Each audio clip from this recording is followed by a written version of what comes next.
Selamat pagi adik-adik kelas 9. Jumpa lagi kita dalam PJJ secara virtual ya.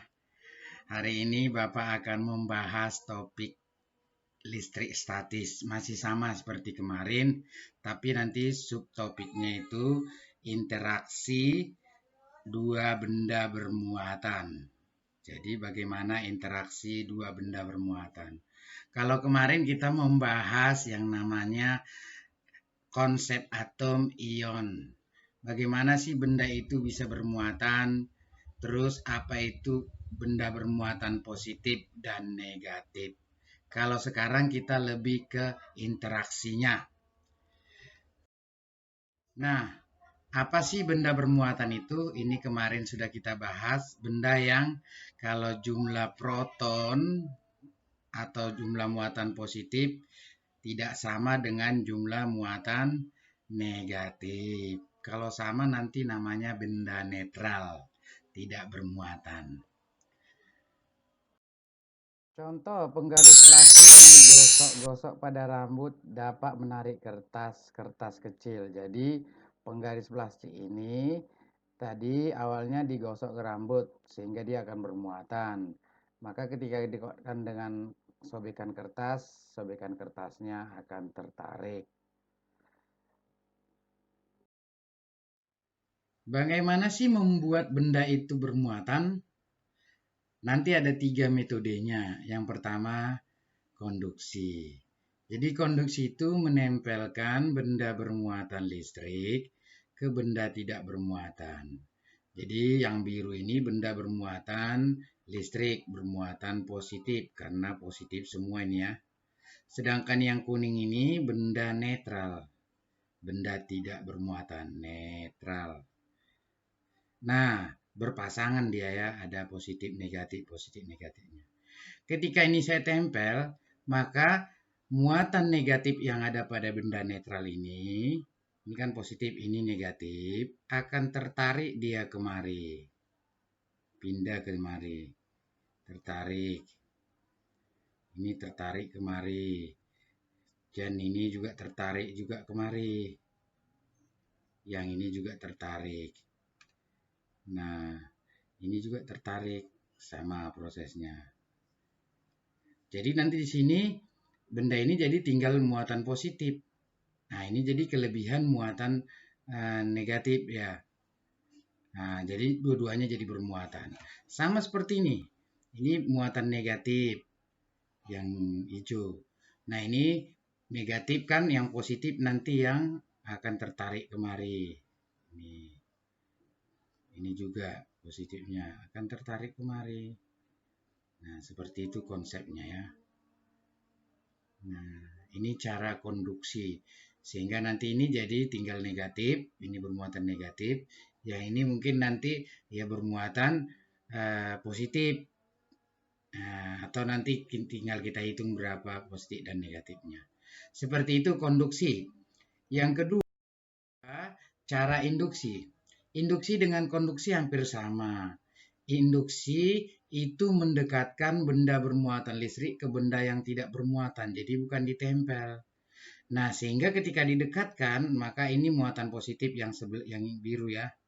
Maka ini nanti di sisi yang atas ini semuanya muatan negatifnya. Jadi yang dari sini kemari, yang ini kemari, yang ini negatifnya pindah kemari ke sisi ini. Terus ini juga pindah kemari. Nah, yang ini nanti negatifnya akan pindah misalnya ke sisi sini. Nah, yang positifnya ini nanti pindah ke sisi sebelah bawahnya. Nah, jadi yang ini positif ini pindah kemari. Sehingga apa yang terjadi? Terjadilah nanti pemisahan muatan. Yang di atas semua negatif, yang di bawah semua positif ketika didekatkan. Tapi begitu kita jauhkan dia, benda bermuatan positif ini kita jauhkan, maka nanti ini negatifnya ini dengan positif itu kembali lagi bergabung. Sama seperti ini. Kalau ini benda bermuatan negatif, maka yang di sisi sini bermuatan positif semua. Positif yang dari sini pindah kemari. Yang negatifnya nanti pindah ke sisi bawah. Sehingga apa yang terjadi? Terjadi pemisahan muatan. Sebelah sisi atas bermuatan positif, sebelah sisi bawah bermuatan negatif. Ketika ini saya jauhkan, maka nanti positif dan negatifnya bergabung. Itu induksi. Terus yang berikutnya, yang ketiga menggosok dua benda. Di sini ada plastik dan kain wol. Nah, tadi sama muatannya. Setelah digosok terjadi perpindahan elektron. Dari mana dia? Di sini kita lihat ini positif negatifnya sama. Ini negatif-negatif. Di sini ada kelebihan muatan negatif di sini. Negatif, kelebihan. Berarti sini kelebihan muatan positif. Jadi setelah digosok nanti muatan positifnya ini tadi pindah kemari. Ya kan? Jadi yang ini, yang positifnya ini pindah kemari dia. Positifnya. Jadi ini jadi bermuatan positif, plastik bermuatan negatif. Seperti itu dia ya. Terjadi perpindahan muatan. Contoh misalnya ini kain sutra dengan kaca. Di sini awalnya sama. Sekarang sutranya bermuatan negatif, kaca bermuatan positif. Berarti kita katakan di sini ini muatan positif dari sini itu kan dari sini asalnya itu. Pindah kemari. Ini juga. Sehingga ini jadi kelebihan muatan negatif. Ini jadi bermuatan negatif, ini bermuatan positif. Setelah digosok ya elektronnya. Tapi sebenarnya harus elektron yang pindah ya. Oke. Terus ini balon digosok dengan kain wol. Ini tadi sama jumlahnya nih positif negatifnya. Nah ini balonnya yang ini. Ini balon. Terus yang kuning itu kain wol ini. Ini kain wol. Ini kain wol. Nah setelah digosok coba kita amati. Ini sekarang kain wolnya bermuatan positif loh ya. Iya kan. Negatifnya udah pada kabur sini. Berarti kalau sudah digosok dia, berarti nanti bisa kita katakan muatan negatif yang ada pada kain wol itu berpindah kemari. Berarti dari sini. Kemari. Ini. Ya. Negatifnya pindah kemari. Dari sini dia. Negatifnya itu kan tadi pindah kemari. Jadi balon bermuatan negatif, kelebihan muatan negatif. Kain wolnya sekarang bermuatan positif. Nah, seperti itu caranya ya. Terus kalau kita lihat ada beberapa ini ada deret tribo listrik. Apa sebenarnya deret tribo listrik ini? Bahwa dua benda yang saling digosok tidak selalu menghasilkan listrik statis. Jadi nggak semua benda itu digosok menghasilkan listrik statis. Oleh karena itu dari hasil eksperimen telah disusun deret zat-zat yang menghasilkan listrik statis yang disebut deret tribo listrik. Seperti ini. Jadi muatan negatif diperoleh jika digosok dengan sembarang zat di atasnya. Contoh misalnya ini wol digosok dengan bulu kucing. Nah, ini bulu kucing sini ya. Atau misalnya kain sutra lalu kain sutra digosok dengan kaca atau gelas, maka nanti yang bermuatan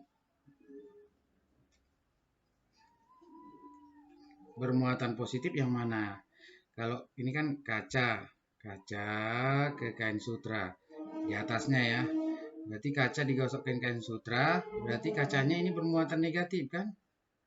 Ini kain sutranya, kacanya bermuatan positif. Kain sutranya bermuatan negatif. Jadi jika sebaliknya muatan positif diperoleh zat-zat digosok dengan sembarang zat yang berada di bawahnya. Nah, jadi kalau misalnya ini kaca digosok dengan kain sutra di bawahnya. Yang ini nanti bermuatan positif, ini negatif. Seperti itu ya. Jadi misalnya nanti plastik dengan kain wol tadi ya, cuman di sini nggak ada plastik. Seperti itu konsep deret tribo listrik ini cukup diketahui aja ya. Oke, kita lihat lagi yang berikutnya.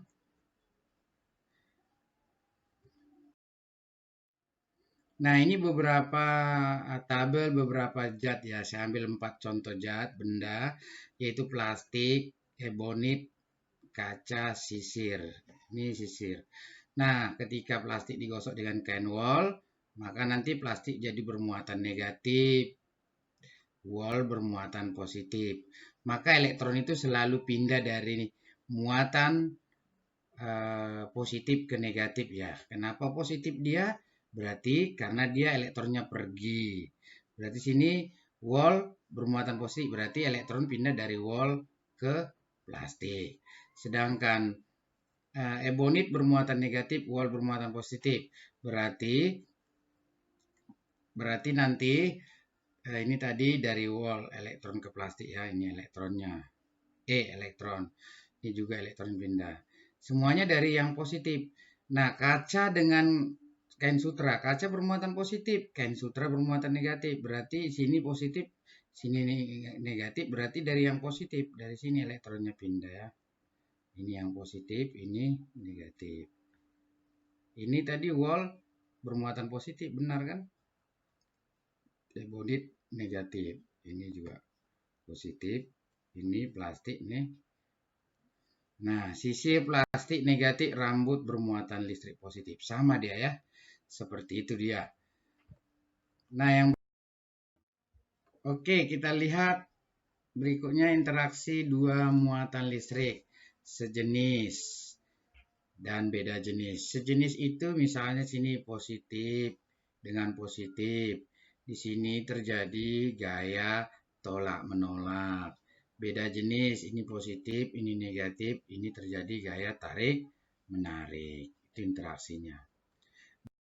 Berikutnya sifat muatan listrik. Di sini gambarnya sama. Apa yang terjadi kalau misalnya ini saya dekatkan. Saya dekatkan dia ke mari. Nah, tertolak dia kan? Karena beda. Ini karena dia sama gambarnya sejenis ya. Kalau ini apa yang terjadi? Dia akan tertarik. Sifat muatan listrik yang beda jenis dan sejenis. Berikutnya, ini sambil contoh soal ya. Sambil contoh soal. Nih, 6 buah benda, yaitu A, B, C, dan D, serta F disusun sejajar. Jika benda A dan B tarik-menarik, A, D, dan F sejenis, jika muatan E positif, tentukan jenis muatan yang lain. Jadi kalau kita gambar, ini misalnya benda A, ini B, C, D, E, F, ya kan? Ini benda A, ini B, ini C, D, E, F. Di sini kita lihat nih, benda E positif. E positif. Nah, A, D, dan F sejenis. A, D, dan F sejenis. Berarti ini pasti beda jenis kan? Karena yang sejenis A, D, F. Berarti B, C, F itu sejenis. Nah, kalau ini dia E, ini harus beda jenis, ini jadi bermuatan negatif. Nah, terus dikatakan di sini A dan B tarik menarik. Kalau F negatif sudah pasti D negatif karena sejenis. A negatif. Ini tarik menarik berarti B positif, C-nya positif. Nah, berarti tentukan jenis muatan yang lain sudah. Berarti A negatif, B positif, C negatif, D negatif, E positif, F negatif. Jelas? Berikutnya, perhatikan gambar berikut. Jika benda A bermuatan negatif, benda B, C, dan D bermuatan apa? Gaya yang apa yang terjadi antara muatan A dan D? Kalau benda A bermuatan negatif, ini negatif. Ini kan sama warnanya, ya kan? Ini dia terjadi tolak menolak kemari. Berarti B pasti negatif. Sini udah beda warnanya. Ini akan terjadi tarik menarik. Kalau ini tolak menolak ya. Nah, berarti ini bermuatan positif. Ya kan? Nah, ini dengan ini kan ditolak dia kemari oleh ini karena dekatkan. Kalau ini positif berarti otomatis ini positif. Berarti muatan benda B negatif, benda C positif, benda D positif. Gaya apa yang terjadi antara muatan A dan D? Muatan A negatif, muatan D positif, berarti A dan D terjadi gaya tarik-menarik. Karena beda jenis kan? Gaya tarik-menarik. Oke, seperti itu contoh yang kedua. Contoh yang ketiga. Di sini benda A, B, C, D sampai F ya. Jadi, nah, muatan A ini yang diketahui perpindahan elektron dari B ke A. Kan elektron itu berpindah dari yang positif ke negatif ya. Kenapa positif dia? Karena elektronnya pindah. Berarti kalau dari B ke A berarti B-nya lah yang positif. A-nya yang negatif. Nah, karena elektron itu selalu pindah dari positif ke negatif. Ini elektron. Berarti muatan A sudah dapat negatif. Muatan B positif. Nah, kan jika dua benda saling digosokkan maka terjadi perpindahan elektron. Benda yang memberikan elektron akan bermuatan positif. Sedangkan benda yang menerima elektron bermuatan negatif. Jadi ini memberikan elektron bermuatan positif, ini menerima bermuatan negatif. Isilah tabel kosong. Nah, yang C dan D. Kalau A muatan positif. Nah, ini bukan A lagi ya. Ini salah berarti ini bukan muatan. Ini muatan benda. Muatan benda ya, bukan muatan. Nah, ini muatan benda. Jadi muatan benda A, muatan B. Ini muatan benda C. Muatan benda C itu positif. Ini positif. Berarti yang ini jadi negatif. Berarti ini negatif kan? Berarti ini elektronnya pindah kemari. Ini elektron E ya. Berarti elektron perpindahan elektron dari mana? Dari C ke D. Ini positif. Yang ini sejajar dengan ini ya. Ini F. Berarti ini negatif kan? Berarti ini positif. Ini negatif. Berarti elektronnya pindah dari F ke E. Berarti ini dari F ke E. Seperti itu dia penjelasan contoh soal yang ketiga. Oke, terima kasih.